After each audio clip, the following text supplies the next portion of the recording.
Yo, what's up everybody? It's Tuna. So I wanted to update you guys a little bit about the build that I've been playing, which is the Lightning Arrow Deadeye, and sort of what I've deviated from the guide and learnings that, I've come across in this league, including some of the tattoos that can improve the build and whatnot. So first of all, I'll do a little quick character overview. The bow is going to be a 1000 DPS bow with critical strike chance on a spine base. You can also use an ivory or a bone base, as we're an elemental based damage build. The next is going to be just a resistance ring with a chaos resistance implicit. So basically this is going to be helping me a lot with capping my resistance as well as getting a little bit of life. Of course, next is the comb spirit. You don't want these corrupted, of course, because you're also going to be using the Vol's vision. And Vol's vision, all I did is I wanted to look for as high of a life roll as possible, as well as chaos resistance. Fire res is not that much of an issue, but yeah. Next, we are getting a high res ire, and here I got a mid roll on the bow damage. Essentially, you just want to look for one of those and maybe put up a life search, and when one pops up, you can snatch it for a little bit cheaper than it would be if you just bought the ones that are listed. On my belt, I got double resistance roll with T1 regen roll. So these are actually decently cheap if you actually life search them as well. This one I bought for actually 30 chaos, and I had to annul off a prefix to then craft elemental damage with attack skills. Yeah, a lot of these are basically available. It's really expensive if you want to go for Stygian Vice, because obviously Stygian Vices have to be manually crafted and it can't really be picked up off the floor like other belts, or crafted with ROG, right, which is probably where a lot of these come from. Just look for life, resistance, and life regen, which is going to be feeding into our rage. Next is I'm still using the Hyrie's Truth, and I think this amulet is very, very good for sort of a beginner to the end game budget of this build. Later on, if you really want to, you can go for an Omni instead, and that would probably be the next stage of the build. If I wanted to go into playing Omni, then eventually I might do that, but that'll be for another update in the future. The next ring I bought was a amethyst ring here. I actually bought this one already pre-crafted, so essentially what I was just looking for is the remainder of attributes, the remainder of the resistances that I needed to fill my resistances, right, of course.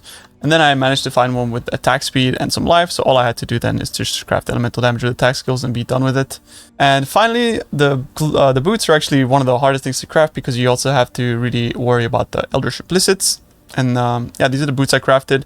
I was gonna go for like a better craft, but all I was doing was I spammed essences until I hit T2 regen, and also I had T3 movement speed, sorry, T3 life. So I just decided to, call it a day and just craft movement speed on them and not spend an extra 4 or 5 divines, perfecting them. And then I crafted the prefixes, the implicits, and I got kind of unlucky on them, but it is what it is. Next, the quiver is, I actually crafted this from ROG, and you can find these quivers for really cheap, because people are just basically spamming them with ROG. However, they get really expensive once you start looking for ones with additional arrows, which would be actually the next place where I would start upgrading my build, is, getting additional arrows onto my build. Since currently I am running at 5 arrows, it's not like amazing, so I'd rather have more arrows. Essentially getting another arrow here and potentially as suffixes on my bow would be like the end game goals that I would go for. So that about sums up my, my gear. I am using a flask with crit suffix, one with attack speed suffix, movement speed suffix, and lastly a vision suffix. So all of this is in combination with the inspired learning that I've actually set up here. If you want to farm legions, I think inspired learning is actually very nice. However, for things other than legions, it's really not that good, so don't worry too much about that. I also got a lethal pride, and finding these is pretty difficult. I will show you a little later how you want to find these, but yeah, finding these is pretty difficult at the moment because availability of them is pretty low. People haven't yet started really spamming 5 ways. Essentially, with what this one is giving me is some fire res here, and it also has intimidate and double damage, which I have to find. So it also has 4% life, which is nice. Yeah, it has double damage here and intimidate there. So it's basically gonna be like 12% damage as well as some other stats. And of course, the most important part of it is that it's filling out a lot of my strength, right? So in the endgame variant of the build, you just want to fill out as much strength as possible with your lethal pride this way, because Berserk has a very high requirement. It's 155 strength requirement, which if you take that off, you actually don't need all that much strength. Now that I've sort of shown you guys the character and what it looks like, I wanted to talk a little bit about the passive tree first of all. So yeah, fitting your inspired learning here means that you are having to spec into resourcefulness. And because I'm taking resourcefulness, I was able to drop the entrench wheel here. But also, essentially, what that does is it puts me a little bit under the cap for getting my ailment avoidance from Ancestral Vision, right? So what I had to do is I had to actually put 2% suppress spell damage tattoo here, so that I would reach up to 100% chance to avoid ailments. And now it says 105, but that's because you gotta keep in mind that when you are full life, you will be getting 100%. You will be getting an additional 10% suppression because of Revenge of the Hunted. However, you want to be capped.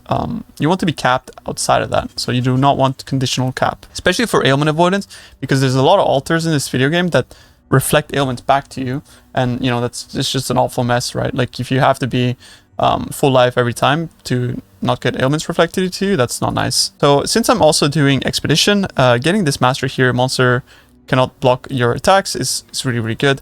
It's gonna make it so, like, yeah, they don't become quite as immortal as they usually do.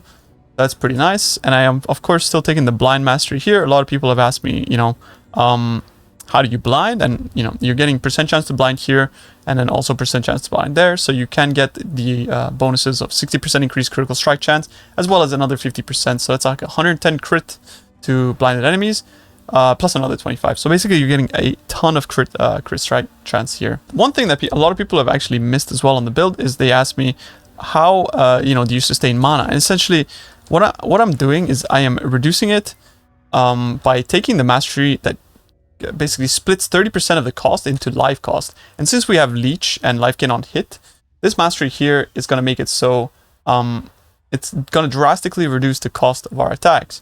And if you are still in the mid variant of the build without the rage helmet, right, without Vol's Vision, you can also get an Eldritch Implicit that gives you an additional 20%. So between those, you shouldn't have any problems, but if you feel like you want to reduce it a little bit more, I got a little bit greedy and I went for percent increased elemental damage with attacks, but you could go for, you know, negative mana, flat mana cost here to make it a bit smoother. But yeah, that about sums up the character and also the some of the passive skill tree changes. And one more thing to note is that I actually am now using the piercing shots, notable here, because instead of using chain in endgame, now I decided to elect to use returning projectiles, and this gem is actually pretty insane, right? It's giving us not only a 39% more multiplier, because projectiles will also hit enemies on their way back, but also it's going to substantially increase your clear, and basically at almost, you know, no cost, because it is a more multiplier, right? So unlike chain, which like reduces our damage, this is going to both increase our damage and enhance your clear. And that is at the cost of basically 3 passives here. But, you know, I think that is an absolutely worthy alternative. So now that the path of building is also updated, there's some cool tech that we can look at. Especially one that's really cool is the Warrior's Tale unique jewel. So what this jewel does is it increases the effect of tattoos within radius, right? So what's going to happen is you're going to be able to basically allocate tattoos. It's going to look a little bit goofy, but essentially you can see here that this tattoo is giving 1.7% damage, as well as 8% increased projectile speed. However, path of building is not yet actually doubling that. So what that's going to be is it's going to be, you know, going to be like over 3% per point, which is extremely efficient. So on top of the fact that you're going to be getting a ton of projectile speed. But the craziest thing of them all is that you're going to be able to put this jewel here, skills fire an additional projectile, right? And you're going to have 7 adjacent here. So that's 1, 2, 3, 4, 5, 6, and 7. And then if you put Warrior's Tale here, this is going to be doubled. So essentially, you're going to be firing 2 additional projectiles from getting your tattoo here with Warrior's Tale. So yeah, it's just insane. And you're going to get another Warrior's Tale, another skills fire and additional projectile here. So you're going to get 3 additional projectiles from your tree just from tattoos. But since Lethal Pride is so much value, you're not actually going to be specking into, you know, putting another Warrior's Tale. Also because Warrior's Tale is limited to 1, of course, right? So keep that in mind. Yeah, I will link this path of building in the description. You can take a little look at it. One more thing you could do in the end game is to buy an honor tattoo of the Berserker, and you can put it on a distant dex node, since we don't have any other dex nodes in the vicinity here. The way that you do that is you're going to have to allocate, you know, you're going to have to travel all the way and allocate the node, and then you put your tattoo on it, and then you can just basically respec out of all these nodes. And then you can anoint your amulet, right? So in our case, we're going to be anointing Alacrity. And what that does is it allocates, you know, your onslaught on hit, which is really nice. And that enables you to drop, you know, Graceful Assault, which is 3 passive skills that you can put forward to something else, right? That is just there to be an option, right? You can put those 3 passive skills here instead. It is a 6% DPS loss over Assassination, right? But it's, you know, it's going to give you easy access to Onslaught, and it's going to be Onslaught on hit rather than on kill as well. But yeah, that is also an option that you can do in the end game. Now let's talk a little bit about the tattoos for this build. There is a huge list of tattoos that I will also link here on the PoE that you can basically look at, and they're going to be replacing the attributes on your passive skill tree, as I've basically shown before. And there's some very notable ones that I will go over here, and that is the first one here, Skills Fire, an additional projectile, right? So Skills Fire is an additional projectile. Is going to be insane for the build, since we'll basically just get an additional arrow, and it is very pricey. As you can see here, it is 7.8 divines, but 7.8 divines per additional projectile in an endgame variant of the build, I would say is quite worth it, right? But keep that in mind. That is one of the things that you'll look forward to in as an endgame upgrade after you've basically made all your gear. The next one is the increased projectile speed. And since we are using the mastery that gives us, increases and reductions to projectile speed also apply to your bow damage, this is essentially 8% increased damage, and you can apply this on all of your dexterity passives. And as I shown previously in game, I'm applying that basically on all of my passives here, 8%, 8%, 8%, all the way. Like, so basically all of these are projectile speed. And not only will that increase your clears, you can see that my projectiles are like laser speed basically, but also it's going to increase your damage substantially, and that is again because of this master here. Increases and reductions to projectile speed also apply to bow damage, and they're very cheap. The only downside of these is that I had to whisper people for like ages basically. Yeah, you see that they're 10c each, and you just replace all your dexterity since we don't have really dexterity requirements on the build. Another one that you could use is 2% increased life, and this can be applied on any attribute, and these cost also 10 chaos each. And yeah, essentially it's just going to give you a little bit more life, right? Which is very nice. 2% suppression, as I previously mentioned, helped me actually get cap for both ailment avoidance and yeah, basically just getting your suppression cap as well on top of that if you do need a little bit extra. However, there's also like, there's movement speed. If you need to cap your resistances as well, you can do that here. You have like 8% fire res on strength nodes. And then there's also lightning and lightning and cold resistance too. There is in some cases also percent increased global defenses, so that will give you a ton of evasion. There's percent chance to blind with attacks. If you do not wish to go for the blind crit wheel, you can also take this, and that's a little bit of extra, avoidance, since the monster is going to be less accurate, and they're also going to have less evasions themselves. That pretty much sums up all of the standout ones for this build.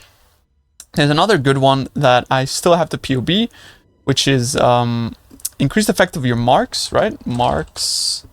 So yeah, 5% increased effect of your marks. So I think this stat is actually pretty insane and worth looking into.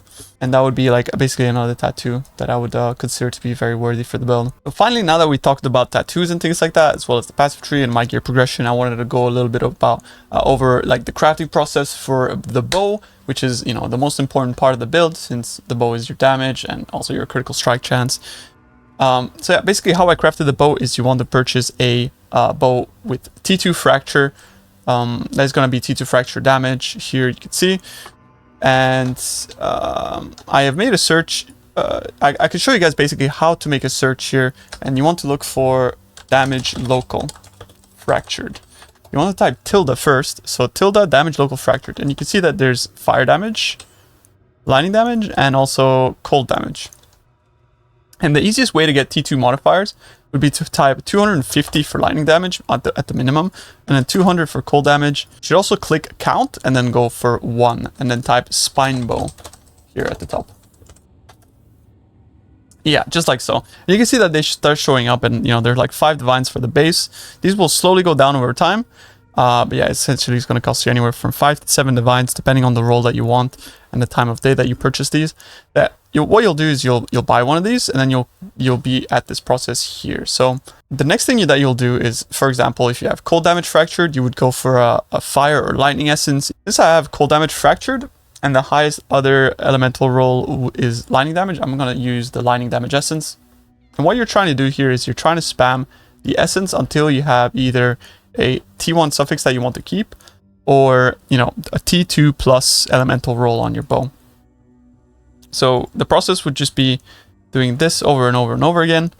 So you're just gonna keep rolling with the essence until you hit T3 modifier here of either fire or T1 attack speed roll as a suffix. And we just keep doing that. So imagine this was a T2 modifier, or T3 you can also settle with. But ideally, you want to have at the very least a T2 modifier here. Just keep rolling essences until we do so. And imagine that, I'm just going to take a shortcut here. So we'll just go and craft fire damage and lightning damage. Cool. So imagine you got these prefixes. That's insane. This is a ton of damage. At this point, what you would do is you would craft prefixes can't be changed. There you go. Prefixes cannot be changed, which is a suffix, of course. And what this is going to do is going to make sure that whatever craft you do next, be it like if you were to use a Veiled Chaos Orb or an Ashling or anything like that, it makes it so that you cannot touch your prefixes. So then you would go and you would get an Ashling Veil. The reason why you want to go for an Ashling Veil instead of a Veiled Chaos Orb is because with Veiled Chaos Orbs, there is a small chance for your suffixes to actually fill up. Now, the chance is quite low. I'll demonstrate here a few times. But if you do fill this up, right, with 2 bad suffixes, then you're basically screwed. Because then you would just have to like annul your suffix to, have a chance at veiling it again. So imagine we go for a veiled suffix, right? We got a veiled suffix now, and we do that with Ashling, which you could purchase off TFT or, off your friend, or you can farm it yourself. The next step would be to craft damage with charge, and that is there's 3 different types of damage with charge. So there's endurance, frenzy, and power charge. You would craft any one of these because if you block this is the largest weight on your suffixes. And now what you're hoping to unveil is attack speed or critical strike chance. And if you don't get either of those, then unfortunately you have to go again, right? So you want to unveil, and as you can see, we did get attack speed with Blood Rage. Now this isn't the best attack speed one. Ideally, you would prefer to have the one without Blood Rage, but it is completely fine since we have a ton of leech and recovery. While mapping, we're going to be triggering Blood Rage, and that's completely fine.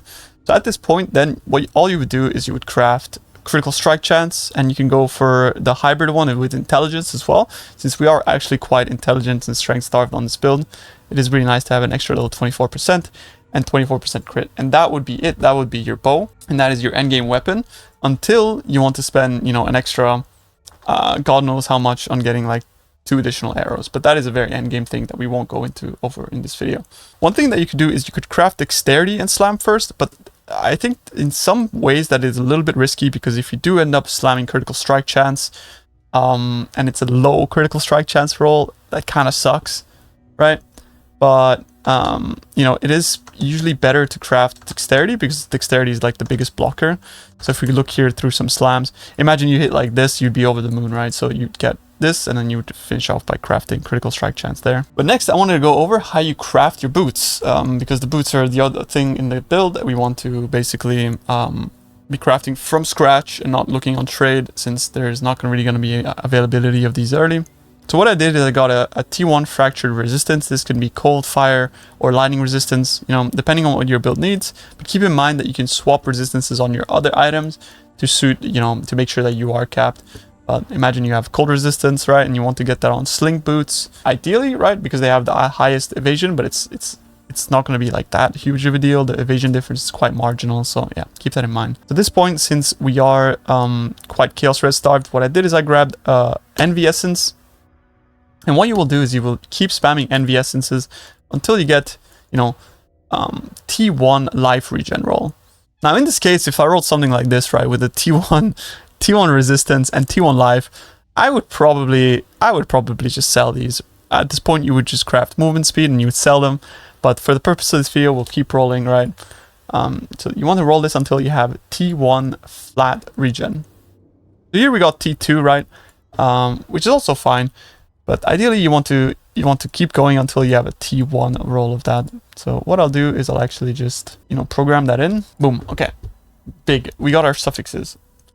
At this point, what you need to do is you need to craft suffixes can't be changed, which is a 2 divine craft on your crafting bench. The suffixes can be changed. Boom. And then we will use a Veiled Chaos Orb. And what we want to do is we want to get movement speed as a prefix, which is pretty much guaranteed as long as you're blocking something. But yeah. In this situation, we rolled hybrid life, right? So what we do is we want to go and we want to craft a prefix, and you want to block mana, right? Because you can actually roll mana on your veil, and you don't want to roll mana on your veil. There it is, mana craft. So you want to craft mana to block your veil, and you want to unveil movement speed, and you're pretty much guaranteed to get movement speed. In this case, we got onslaught on kill as well, which is really nice. And what we do to finish off our boots is we craft T1 life. That's perfect. But now just imagine you're in a scenario where you use the Veiled Chaos Orb and your prefixes are full. What you would do then is you would use an Eldritch Ember, so that's the red essence, and then what you could do there is apply one of those, and then you could just use a Eldritch Annul to remove a prefix, you know, to guarantee remove a prefix, so that you could basically go again on your veil. So there's never a step in the process here in this craft where you basically bricked your build. So now that you've completed your boots, you know, they're really, really nice boots. The next thing to do is to craft your Eldritch Implicits. And the way that you do that is you want to roll Lesser Ichors until you have a Void Ailment. Right, so you will basically do that over and over again until you have a Void Ailment. So Eater of World, and we go for Eater of Void Ailment. So for the purpose of this video, I'm just basically gonna like skip over and craft. Just avoid elemental ailments, perfect. Boom, so it would be at lesser. So then you would go through the process of using Orb of Conflicts for upgrading this to its maximum, you know, to its highest modifier possible. Then you want to use Exceptional Embers as your Eldritch Ember, because it has a higher chance to upgrade this if this other modifier is of a higher tier. So then you would just conflict, right? So then you upgrade it once, and then you reapply an ember, and then you upgrade it again, and this time it went down, you upgrade it, and basically you just repeat this process all the way up until it is as high tiered as possible. You keep applying that, and this process can also can be like really horrible sometimes if you're unlucky, but yeah. In this situation, you can actually stop at 29% because you can use the one suppression tattoo to basically get your ailment avoidance capped, even though you're not at a perfect roll. But if you're a perfectionist, you know, you could continue doing this until that is at 30 to 32%. So that would be basically it. You are done with that. And the next thing you do is you just want to craft with lesser embers until you get percent action speed. In this situation, we will go for percent action speed. And action speed is amazing because it's going to multiply basically your movement speed, your attack speed, all of those things by an additional 4%. So that is basically all of your actions are going 4% faster, and that's going to be very, very smooth. So that is your endgame boots, and then you're basically done. That's your ideal boots that you will basically be using forever or until you go for Omni. And the only difference you would do for Omni is you would, instead of having Cold Resistance Fractured, here you would have Dexterity Fracture. You would still probably go for Chaos Resistance, but if you needed more Omni, then you would, get a second attribute and roll it that way. But regen is definitely something that you want to keep so that you can keep buffing your Berserk. That about sums up some of the changes that I would make to this build and some of the crafting, some of the item crafts that I would also do at this point, or an endgame for this build. And I will link my profile, so if you want to follow along with how I'm going with the build, you can do so. And I'm also always streaming, so you can drop by the stream. And I hope you guys found this video helpful and entertaining.